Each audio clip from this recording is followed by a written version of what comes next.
Alright, I didn't get a chance to do this yet. I've been a little bit busy, but this is a quick little commentary and retrospective on GM Floating Isles.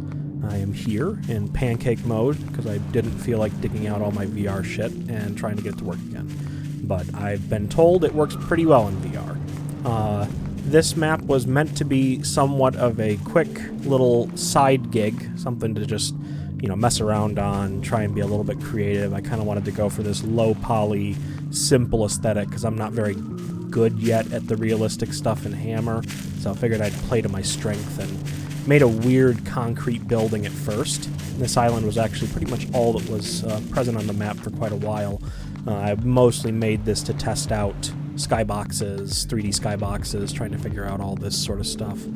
Make okay enough transitions from normal map geometry to skybox, including water. Actually haven't really messed around much with water prior to this, so it's certainly a learning curve, but eventually the map started to grow considerably, and now it's where it is today. So, moving in to the tower here, you've got quite a tall tower. The whole inside is pretty much as you see on the outside here. So looking up at this, more or less the space inside of here is one-to-one. If we, say, fly inside, you can see that all of the space is occupied, so this portion of it is not bigger on the inside. However, it is what it leads to that is, and that would be this button here. Pushing it kind of projects down this staircase. I know a lot of people have missed this so far, unfortunately. I probably could have done a better job telegraphing it, but, whatever. So a lot of this was actually started because I missed the Brutalist competition in the Hammer Discord. I was just incredibly busy at the time and did not get a chance to submit anything or even work on much of anything. A couple of non-starter projects here and there. So I figured that I might as well, I owed it to myself to try and do something. I'm a big fan of weird concrete maps. They were pretty much my childhood, so figured I'd do my own. And much like the rest of this map, the tower itself started fairly small with just a floor or so here. I slowly added more and more to this tower until eventually it grew to what you see now. Just a weird little multi-platform building that doesn't really make any sense whatsoever. This weird little sitting area, pool here, that sort of stuff. A lot of opportunities for light to fall in from these slit windows. I don't know why, but I'm a huge sucker for that. Very mid-century. I also got a chance to play around a lot with the Luxel maps. I hadn't done much light map optimization prior to this map here, and I learned a lot about that. Okay, so using this button, let's head down the stairs that kind of spawn in here. Bam. So, we have our options here of either the stairwell or this big drainage basin down here, or more like a drainage tunnel. We'll see a basin soon enough. Let's start, though, with the staircase. So this one, just very simple, blocky. Everything so far has been brushwork. I mostly wanted to try and keep it all brushwork, kind of almost like a throwback, feels very, very vintagey, very first mappy almost. You may not have noticed it just then, but we actually teleported quite a few hammer units right then and there. There's really not that much space in the bottom of the map itself. Underneath the island there is fairly cramped. Oops. Okay, I thought you might be able to see a little bit more than that, but essentially right after here, we are teleported to the new area. We have a pathway here that we'll come back to in a little bit, but this was some of the first work that I actually did on expanding downwards. And you'll see what I mean in a moment. You have these rooms off of the staircase, and by going down, we see those two. However, when we keep going down, it just keeps going down, and eventually we loop back to that first room. So There is an infinite teleport present here as well on this part of the stairs, looping you directly vertically back upwards once you hit a certain trigger. That was originally actually going to be a feature in GM After Hours with the 3-level staircase, you know, outside of the very dark city street. Wait. Oh, right. There's also a chance for the teleport to just turn off randomly. I figured that would be incredibly disorienting, like it is every time that it happens to me when I forget that I've put it in there. Jesus. I kind of fucking forgot I can't do that. Okay. Anyways, with that out of the way, you can see how this loops up and down constantly. Originally, the shaft in After Hours that leads to the high-rise office and also to the rainy kind of glass-topped hallway, that sort of area was going to have a percentage chance to throw you into an infinite stair teleport like this, just to, you know, kind of fuck with you a little bit. But I kind of nixed that one just due to I didn't actually have enough stops on the staircase to make that feasible, you know, a teleport like this feasible, where it just keeps going on forever. And also I figured at that point it probably would be a little bit much. That map was starting to get kind of big. Now, there are a couple of ways to exit the loop here.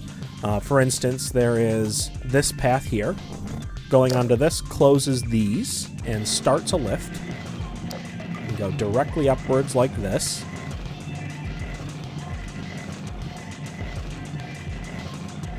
Pretty tall. We get here. Those pull away. We walk out this way. And now we are actually back in the tower in this little room up here that was inaccessible before. Just above this little sitting, eating, whatever area. So I figured that would be kind of a fun little, oh, hey, look where you are kind of thing. And a little disorienting again. This, of course, is facilitated by a teleport right in here.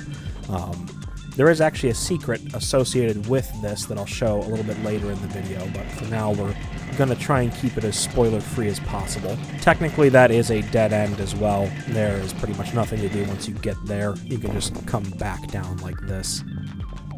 Now, some people may have noticed there is a small cutout in this wall. Using it, like a shitty Quake door, reveals this. Doing the same here, shoves you into a little box, and drops you out right back on the island again. I don't know why. I just wanted an easy way to get in and out of the stairwell, actually, initially. There was no way to get back for quite a long time until I added the exits somewhat recently. Okay, so we've done this. We've done that. Let's go down another floor. And this is what I call the subway line. We are going to see this quite often. It is, like it says on the tin, a subway line. There is a subway train here, and you can ride the train to 3 different platforms, platform A, B, and C. So you can see these long tunnels here. You got little, oh god. So there is a percentage chance when you are in the tunnels, every so many seconds, somewhere between 30 and like 240, 300 seconds, it will randomly trigger a blackout sequence. When the blackout starts, it starts flickering the lights slowly and then more rapidly, and then, well, it just turns back on eventually. If the subway is already in motion as well, it will stop it. It's a little bit spooky. So this is platform B here. We will be seeing that a little bit later. Further down the line here is platform A, which is not a particularly pleasant platform, as you can probably tell. It is dark as hell. And then we have platform C at the opposite far end down that way. Now, you may have also noticed there is a door over here, which leads to one of the exits to the staircase. Coming through here, we enter a slightly more modern looking, slightly less concrete, abstract kind of area. Almost like a little subway back room. Got some little panels floating in the air here, like somebody was working up in the ceiling. Some lights that were off. This is called the locker room. It's just a simple transitional area that I've set up to teleport the player back over just above the infinite teleport on the staircase. This is that first stop that I was telling you about before. We'll see a route including this orange staircase here a little bit later, but using that, you are able to exit the infinite loop and return back to the island. Doing this, come right back out. And one of the neat things as well is if somehow this door is closed when you are in either the stairs or the drainage area over here, it will automatically open this door and put these stairs in place, as well as put these stairs in place if you're coming from the wrong direction somehow. Now, going over here, this leads to what I call the drains. As you can see, it's like these big, high-ceilinged, kind of massive drainage ditches here.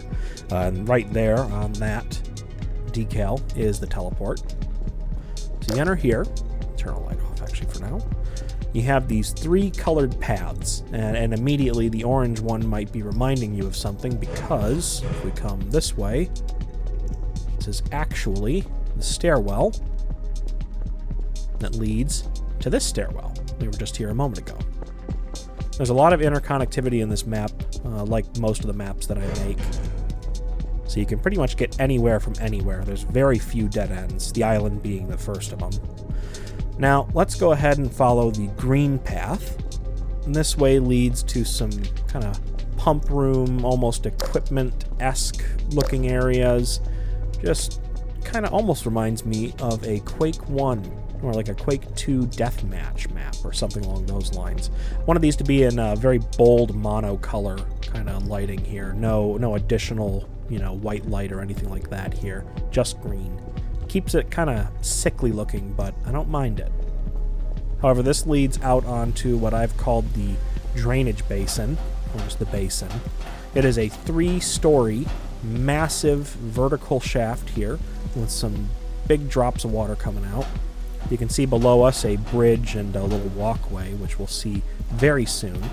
Coming over here is a little room, leads to an elevator, which we'll talk about this a little bit later, but you can see some more fun lighting tricks. Doors automatically open and close on that since it only has one destination. Now over here, this is this little bizarre side room. I really had fun messing around with this. You'll see a room through here. You got a little lit doorway there. You'd think going through over here would lead you exactly to this area, and that's where you'd be wrong. In fact, actually, remember that X on the wall, but we'll get back to that in just a moment. Finish looking around here. You got some fun little architecture, more of these brushwork lights that I've made throughout the map. You've got these very warm colors coming from these open-mouthed, I guess, vents to the outside almost, you could consider them. Very strange considering how far below it feels like we are right now, which was sort of the point of these sort of things, to confuse the player a little bit more. Okay, let's keep walking through here. I added these cutouts a little bit later, mostly just to reinforce the fact that these 2 areas are obviously connected. You can see through to them, but when we go through here, the X on the wall is now replaced with a door, and we are somewhere completely different. And even these windows have disappeared now. So, let's continue the only way we can. Rounding the corner here into this strange, thin room, which you might think has a ceiling above you, but actually is a very, very tall, kind of tapered funnel like this. And walking backwards, we see the room that we were connected to before. Almost looks like a waiting room of some description. We'll be seeing this in just a little bit. Coming back through here. And back out here. We are now on the second level of the drainage basin. We got this nice kind of pattern going on in the floor here. Each of these lights has 4 spotlights pointed downwards to get this funky effect here. Same with these. You have a whole boatload of spotlights casting these really harsh shadows. Just wanted to play with this abstract kind of geometry. Speaking of abstract, we have the orb. A bunch of funk rotatings, just funk rotating their lives away there. A couple of discs with some sprites on it. Lots of fun drone noises from the base game actually as well. Whole thing moves up and down slightly too. Again, wanted to mess around with the bold lines from this sunset here, so I let the ENV lighting kind of cast these really harsh shadows here and these really stark lines. A lot of slatted openings in the ceiling to produce those. And then this chamber in general just serves as a quick little eye candy before you continue on your way, of which there are 2 directions. You can go that way, or you can go this way. We'll briefly look at the top of this, but for now we'll leave it as is. Oop. Shit. So this here is, well, some sort of platform. Stepping on it, actually, you know, I'll show you this really quickly. Stepping on it moves the entire thing down. It's actually a track train with no controls. And now, you get off. And remember this place. We will see this again in a moment. However, let's get back up to the orb. Of course, this goes in both directions here.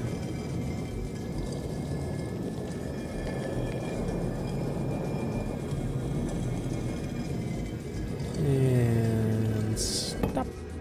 Okay, excellent. We'll continue back over here to the orb room.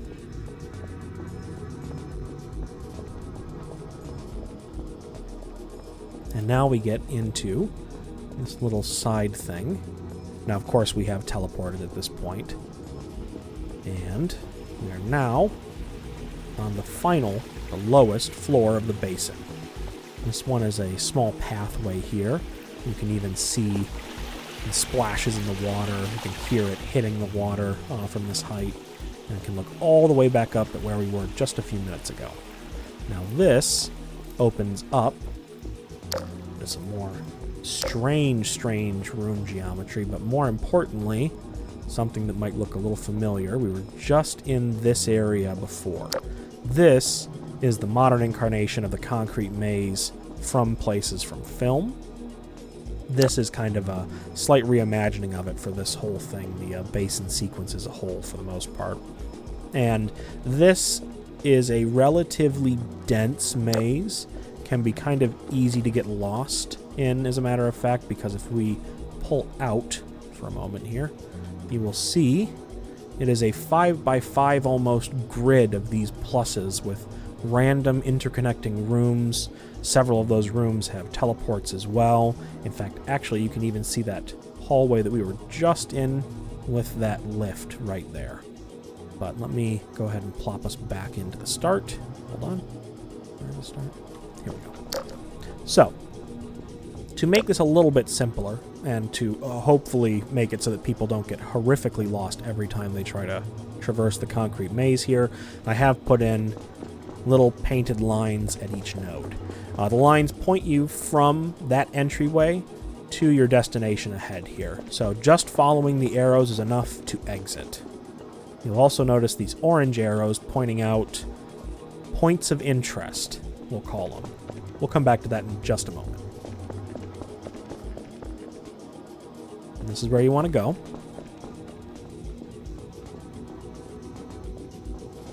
Now, this area that we had seen previously from up there is where we actually pop out here.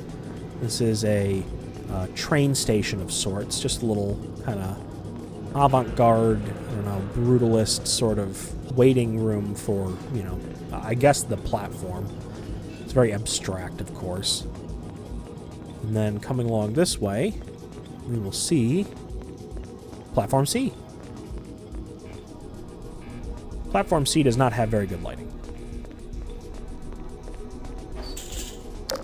All the train stations are pretty much identical in this regard, too. They have a cute little door here that you can open up to get onto the tracks and move around. That way, if for some reason the subway car is either not at the station you are, or for some reason breaks to some extent, you can always make it on foot.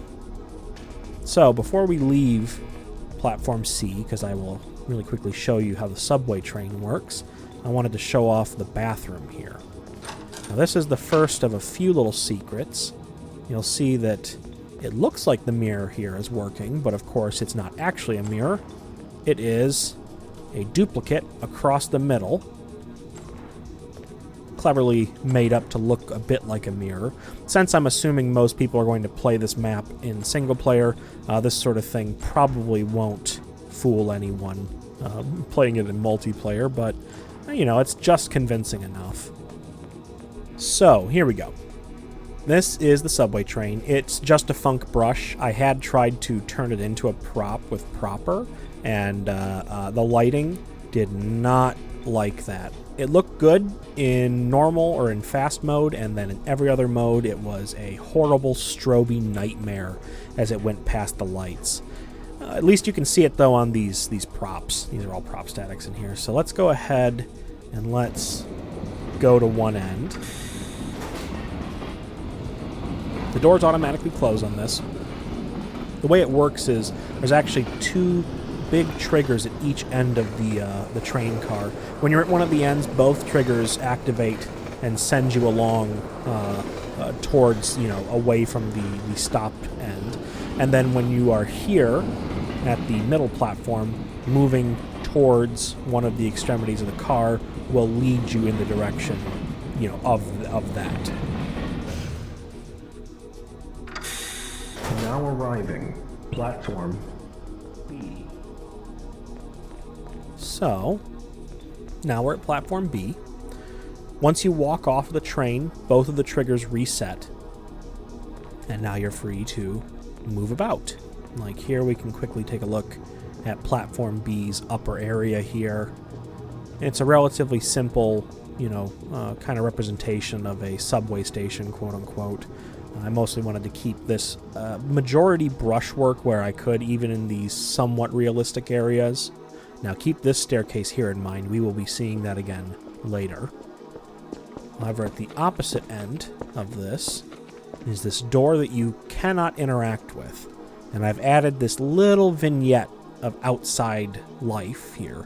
You got cars going by on the street. You've got that light flickering in the teller window there, or not the teller window, the ticket window there, and you got a guy stood just outside the window. And you can't quite reach this area, so I thought this would be kind of interesting, almost like an infra where you see the strikers just outside the train station. And then this over here again, I was originally going to have this lead to something, but I ended up just making it a little barricaded off area. So that's pretty much the end of the line for the green path. I'm going to go ahead and get us back to the drainage area, and we'll look at the purple path. Okay, purple path time. So, heading along here, we are faced with something similar.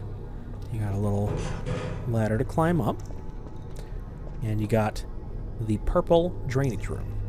Now, the thing about this one is I made a very, very tall chamber here. Of course, at the end, I did a little bit of forced perspective here to make it appear a little bit taller than it really is, especially through the grading and everything. But I think it's pretty convincing, all things considered. It looks pretty good. This is all just for set dressing, though. None of this is particularly important. These are more transitional areas to funnel you into something a little bit more interesting for the most part. And here we have a choice. You have a door here, and you have a door here. We'll save this one for a moment. We'll start here. Now, there we go. Sorry, gets a little bit dark there. Rounding that corner, we are in a completely new area here. You got a big alarm beacon on the wall. You got these slatted lights here, kind of casting a pretty harsh shadow.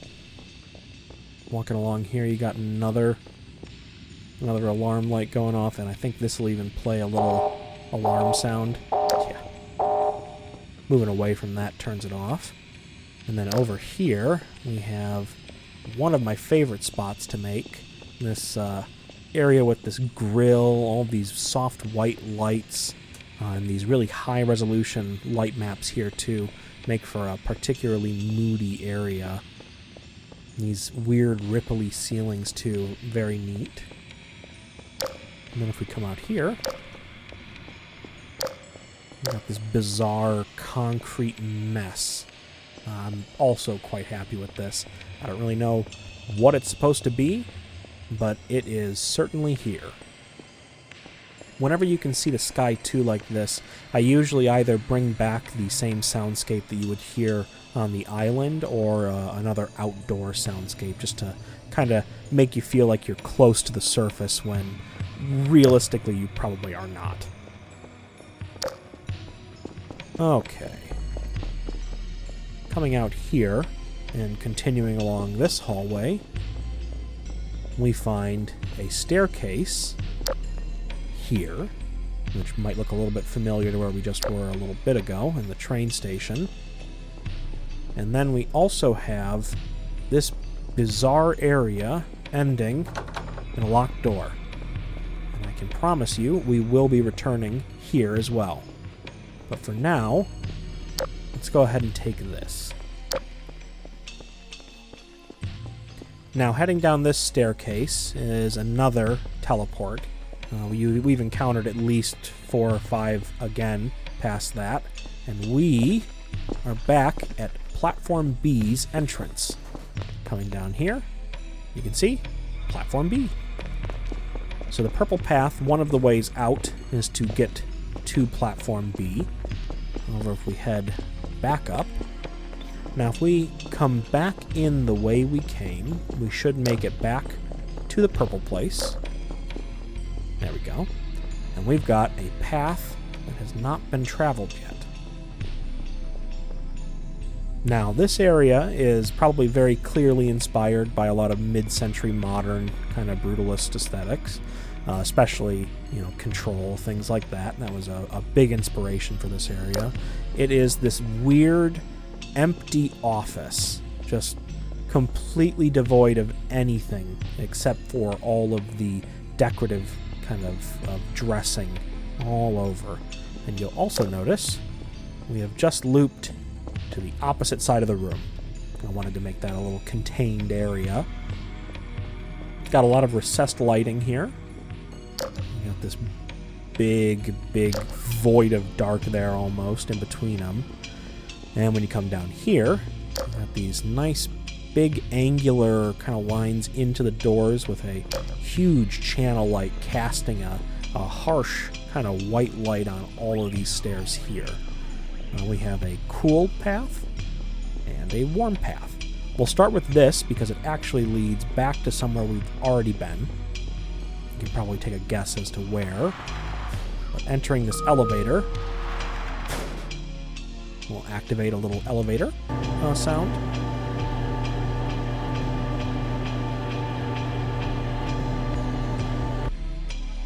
And now we're right here. So now we are back at the drainage basin. All right. Now let us take the cold path. Oh, there's also this little indent here in this bridge. I don't know. I kind of dig it. If we take the cool hallway now, you will find we've got ourselves a little Oceanview action.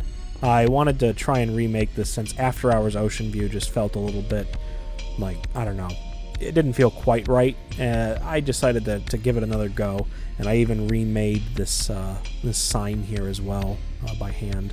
I'm pretty pleased with it, actually. And as the sign says, we have to do rule of 3. You do that, you're teleported, And now we are in the Oceanview. So these are the two doors that we're going to be mostly interested in. This in control would have been, I believe, the exit back into the bureau. And then this one is the spiral door, I believe.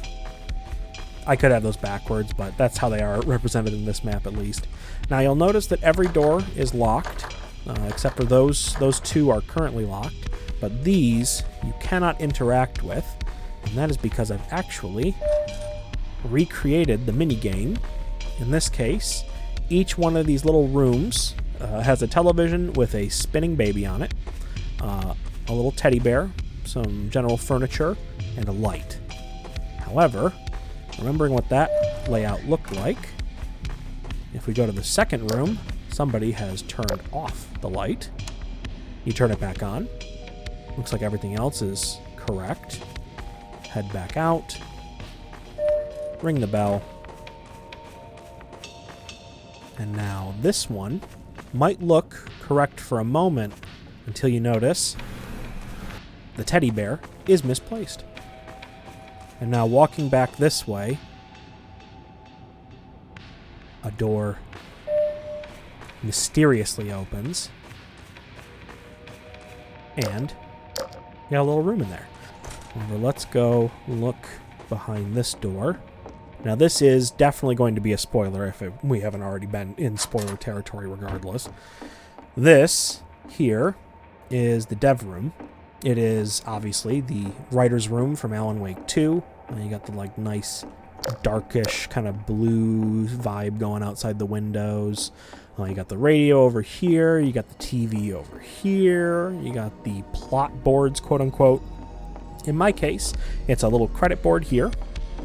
And then this here is a big board that explains how this shows all of the connections that you've made between all of these various different areas. For instance, if you go from the island here to, say, the drains and everything, you can go from there to purple, to green, to orange, and when you do, it marks it with this little brush here, this little rope-looking brush. Now, as you can see over here, press use on this board to cycle the teleport target, which is that orange glowing sprite, and then use the TV to go there. In fact, if you look, right now it looks to be the lockers, and if we then go over to the television, you can see it is indeed the lockers. Now let's say we select, I don't know, let's go ahead and let's pick something obvious, the island. You can't teleport to this strange white room thing here, and you can't teleport to the Oceanview since you're already here. That would be kind of pointless. But when you select the island, you can see the island. Now, another fun little treat here is, let's push, I guess, me out of the way because, let's do this. You can see we are actually looking at the writer's room here in Hammer, and you can see on the desktop is also the writer's room in Hammer. I thought that'd be a fun little Easter egg.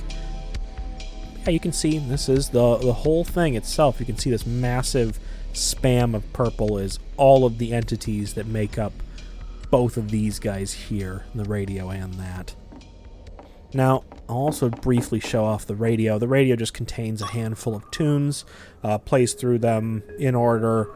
Should be one of the, I think it's like the first or second track from Hollow, which was a long ambient improvisational piece that I did using a very old, tired, beat up and broken Yamaha SH10? SH01? SHS01? I don't remember. It's a keytar, a little shitty plastic keytar. Fun to use for sure, but I ran it through my Euro rack and just made whatever the hell that is over the course of an hour or so. Then it plays, I want to say, a track off of SA90, which was a kind of lo-fi minimal tape deep house album that I did. This, I believe, is the second track, SA90-2. Then I believe it plays Identity Statement. Yeah, it should be Identity Statement very kind of halting almost, I don't want to call it synthwave. I'm not really sure exactly what genre it is. It's got a particular vibe to it, though. Then I've got this really driving kind of techno, not quite acid, I would say, but it's called a Hidden Intent. And finally, this is quite an old track. It's called Vocla, or V-O-C-L-A, and this was me playing around with a Volca drum, the drum synthesizer version, and also a Reface DX, which was a recreation of the Yamaha DX7, essentially, in a 4-operator form for a little tiny keyboard. It's a particularly aggressive-sounding track. Damn it. Fucking bass is so stanky. Holy shit. Alright, once you've had your fun in here, assuming you don't teleport out using this board here, in which case you just select your teleport target, and then press E on this TV over here, and you would be teleported right to that place. Let's briefly head back real quick. There we go. So, there we go. Walking outside again and walking past this door opens it. However, it's actually been unlocked since this door opened. And this leads to yet another pull cord, which we can interact with. Just then, we were teleported over to here, where we had been just a few minutes prior. And it leads out onto this little area. I wanted to try and make it so that at least in certain circumstances you could end up in what should have been just set dressing. When you complete that puzzle in the Oceanview, you can unlock this door here, actually, so now you can use that to get up onto that little platform. It's just for show, of course. I assume most people are probably going to find this area, or at least some people are going to find this area specifically here relatively early on and might not figure out, you know, all of this nonsense as quickly. This leads you back over to here, and then you can take this to get down to platform B. And that pretty much finishes off the main pathways of this map. That's all the loops that you can use to get from the island all the way to the deepest depths of the map, and then back up to the island. So why don't we go ahead and take a look at some of the secrets. One quick thing, this door does nothing. It's locked, there's nothing behind it. I was going to put something behind it, and then I just decided not to. That was going to be too much fucking work. Alright, so we're back here at the orb. We're going to go down this path like we were trying to go from that middle level to the lower level of the basin. However, you might notice there is a little entryway hidden in the shadow. Walking down the hallway leads to this big decorative area here. This is just kind of eye candy, to be honest with you. I wanted a little fun place off to the side, kind of similar to places from films. I guess you could call it the Temple, where I played a chill audio track. All those panels moving up and down kind of randomly. This is sort of that, a little bit more barren, I suppose, but this one plays a track called Bloud, or B-L-O-U-D, Cloud with a B. I'm pretty sure that one was an ambient track I recorded with some Eurorack gear. Just kind of gentle, kind of pulsing track. Part of my ambient collection, volume 1, I think. Big old pool of water. No particular reason why. Just looked cool. Let's go back into the maze here. So, obviously you can follow these arrows, and it will take you from the maze entrance there to the maze exit down that way. However, you've probably already noticed these, and you may have also noticed the little blink that happened just then, and the fact that we are definitely in a completely different space right now. Yeah, these are a strange little formation I made. These 3 little tunnels that meet up in the middle here. There is a teleport in every single tunnel. And essentially, if you approach it from the correct direction, it will teleport you. Approaching the style of seamless teleport that I've kind of devised from the wrong side will basically do nothing. You will get warped to the other side and then back instantly, essentially making it a one-way teleport, which makes this extra confusing because there are several of those all over this area here. Let me see if I can find another one very quickly. Where we had come in over here, there was one just next to us. Oh god, where is it? Here we go. So the one that we had entered here is actually what had teleported us just a moment ago. You'll also notice that on the edges of each of these is a little loop here. So let's go ahead and let's actually enter one of these. Some of these act as a teleporter, and some of them don't. Usually you can tell you've been teleported if all of a sudden your viewport blinks for a moment. Initially the plan was to have it teleport you every single time you went through one of these. But I kind of thought that might be a little bit too mean, potentially. But you'll encounter a lot of these strange little spaces. If you spend extra time here in the concrete maze, you'll find a lot of very bizarre layouts. There are several rooms to explore. There's even these. Oops, come on. A series of underwater passages connecting 3 rooms. Just more bizarre interconnectivity here. Here, I'll go through to the other area, just for completion's sake. This one's a little awkwardly long. And there we go. Just some weird little geometry, some weird little rooms. And we're back to the start here. Now, keen-eyed among you might have noticed there are 2 rooms that have orange arrows pointing pretty aggressively inside. Let's go ahead and try and find one of those. Oh, that's right. If you follow the orange arrows, you'll find points of interest. Like, for instance, this room here. Seems fairly ordinary, and it is, except stepping a little too far this way activates a teleport and changes where you are. Right now, we are now all the way over here, and we have this impossibly long hallway in front of us with arrows pointing back.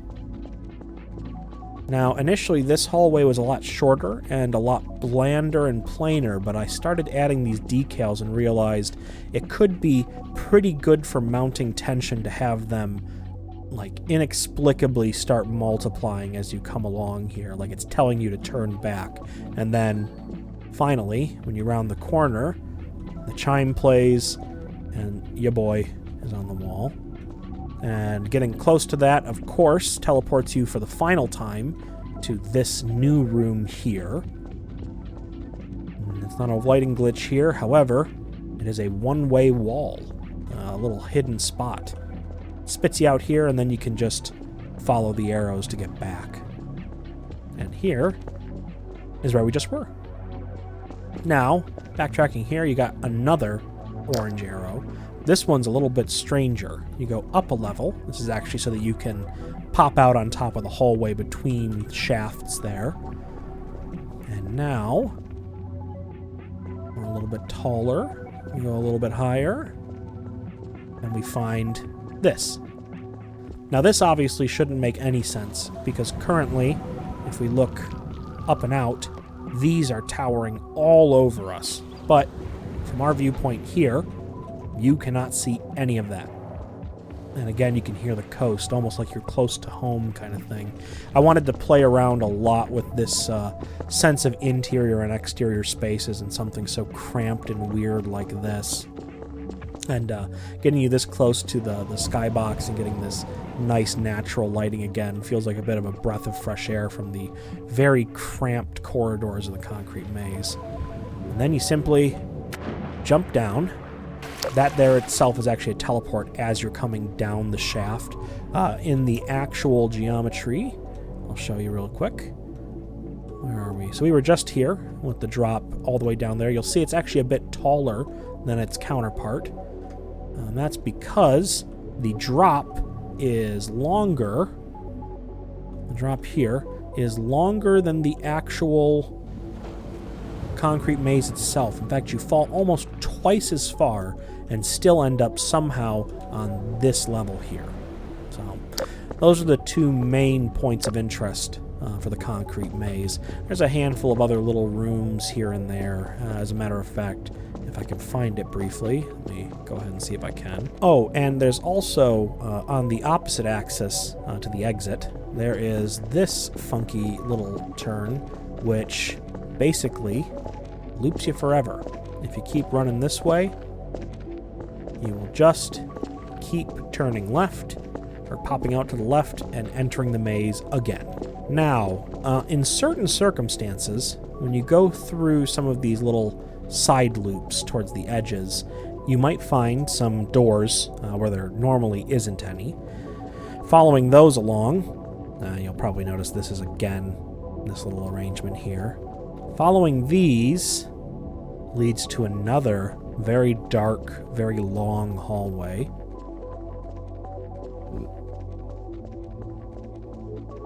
And we pop out at a completely different spot. Completely different. In fact, I can show you. There is the spot where we have teleported in from, with a little false hallway there. And we were all the way over here. So just these sort of tricks to disorient the player, kind of confuse where you are and everything. That's honestly ultimately why I ended up putting these on the ground, actually, is so that if you were to, say, randomly get teleported by something, you could always find one of the two main points of interest here, whether it be the actual start of the maze here, or whether it be the exit to the platform. So that's pretty much all the secrets for the green path here. Let's go ahead and take a look at some more. Okay, so we're back here on the train tracks. We're going to go ahead and take the subway to platform A. Let's go ahead and let's hop on here.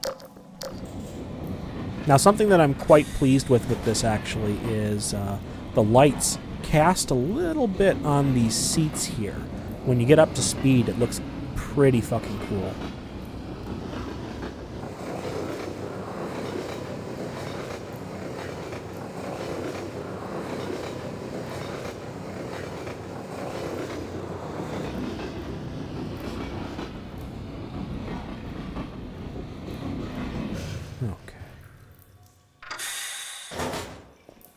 And now, specifically on Station A, and it doesn't matter if you're exiting from a subway train or coming up onto the platform via the entrance there, the gate, when you step out onto this, it forcibly starts a blackout. And here you can see what that blackout looks like. It is pitch black. Like, it gets dark. And then slowly, they should come back on. There we go. And that only fires once when you first encounter this platform. I thought that would kind of raise the stakes a little bit. And then it just ends in this collapsed tunnel here. The cheeky little light sticking out of it. And a funny little guy. One of the last secrets, and one that you would have no way of knowing to do, is entering this lift looking this way, specifically. Obviously, you don't have to enter it, but you need to keep looking towards the opposite direction you would want to exit this lift, and then walk backwards. Hold on.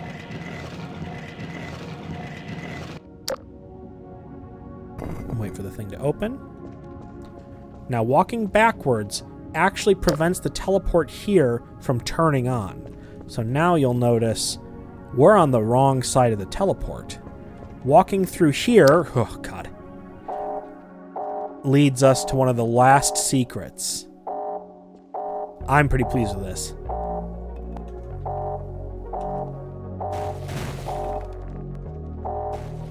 This was actually originally how you would get to that first kind of modern concrete area that I'd shown off. It was this weird containment unit with these old, computer, obviously very reminiscent of Control. But I love these walls falling off, essentially, when you wrong warp, quote unquote. And this just kind of opens. And now, we're right back here. I got one more little thing I want to show. There is a trigger that pretty much encompasses all of the walkable area on the grass here. That excludes anything on the building. But when we enter that trigger, there's a percentage chance... Fuck. There's a percentage chance that it does that. And what's happening there is essentially directly... Oh, fuck. Right. Directly next to this island is a copy of the island encased in black, lit only by red. And you'll notice the moment that we drop onto it, we are teleported back. There's actually a large volume inside here, where if I try to Noclip, you can't quite. This is the bounding box of the tower and all of its associated geometry, just to make sure you can't accidentally get stuck, hopefully. Then the moment you touch the ground, it waits about a quarter of a second and teleports you right back. Then it puts this on a cooldown for a little while. The idea being that whenever you come back to the island and you step off, onto this, I kind of want to encourage the player to go back inside, almost like punish them in a weird way, but also I love that creepypasta bullshit. This sounds exactly like something like that. You're just like messing around on some like construct map or something, and suddenly you're teleported to the red world. Ooh, spooky. I figured that might be a little bit unnerving, especially with some of the tenser portions of this map. That might be just enough to really spook people a little bit. I don't know if I made it too frequent. It shouldn't be that frequent, but Source is also a pile of fucking spaghetti that sucks to work with sometimes. So I'm sure that some of it is not optimized particularly well. Another thing that I did also incorporate on this portion of the map is the longer that you stay on the island itself, the more likely it is to trigger a song. It'll wait about 30 seconds to like a couple minutes before playing one of four random ambient tracks. Those are AMB03, one of the tracks from my album AMB. It's a fairly kind of chilled out vibe. It was made using my Roland S550 sampler, as well as a couple other bits of kit to make a gorgeous kind of lush sounding, I don't really know what to call it, electronic song. It's not really house, it's not really techno. There's Terminal Emulator. Terminal Emulator is quite an old track, an improvisational one that I wrote using a Minilog XD, as well as a monologue for bass lines, and a little boom bap kind of kit that I programmed into an SP404. And then there is, let's see here, Riser, which is a fun little ambient track, just some random multi-track noodling that I did with a monologue. Very lush, very relaxing. And then I can't quite remember the last track right now for some reason. Well, anyways, this is pretty much the entirety of Floating Isles. It's a very, very large map with a lot going on behind the scenes. As you can tell, the actual level here is relatively small, all things considered, and the rest of it is absolutely monstrous. Oh, and in case anyone's wondering, by the way, this is actually where the train initially spawns. I have it lit so that the brushwork, correctly lights. Oh, by the way, walking along these hallways, either this one for Platform B or the hallway for Platform C in front of the bathrooms, will teleport the train to your current terminal. Made it do that just because, one, it's kind of annoying to send it manually down the tracks, so teleporting it was easier, and two, it's just convenient. This way you're not faffing around waiting for the stupid subway train to come up to you. It's just there immediately. But I think that pretty much does it here. That's actually the entire map, more or less. It's not... Well, I don't know if it's quite as big as After Hours. It's certainly bigger, I think, than places from film, that's for sure. I really wasn't anticipating making it this huge. It really did just start as a little tiny test project, and then eventually involved this massive infinite stairway, but really I was not anticipating it growing like it has. It's definitely gotten a little bit away from me, I would say. But, you know, I like that. It's fun. It's a weird little experience, something you probably aren't going to find necessarily everywhere on the workshop, and if I'm the one to provide it, I might as well. I'm not super good at hyper-realistic maps, and I'm not very good with AI nodes and things like that, so doing stuff like this is very cathartic for me. Getting these tightly packed spaces just absolutely jam-packed with geometry left, right, and center. This is the sort of thing that I really, really enjoy doing. Messing with your head, too, with those seamless teleports. You can kind of see how these little fragments connect, essentially, where things end, where they begin. It's a lot of fun. At some point, I'm actually going to make a video explaining how the infinite teleport is constructed, mostly because I feel like that could be a really fun little thing to implement in your maps. Say you're just running out of room, or you want to make an interior space that's a little bit more detailed and a bit larger than you had planned on the exterior. Super easy to set up. Incredibly easy to set up. So, anyways, if you enjoyed this, go ahead and take a look at the map if you're feeling up to it. Obviously, you've seen the entire map, but it is certainly a different experience to walk around it yourself. So I encourage you, if you got Gary's mod, download it and give it a try. Everything should be packed, at least a majority of the things. If you do have any missing textures or any missing sound files, however, it's usually just a good idea to mount Episode 2 and Counter-Strike Source.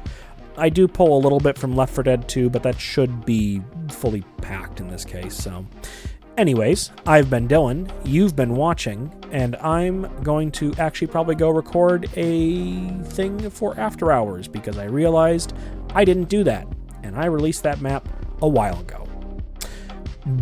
Bye!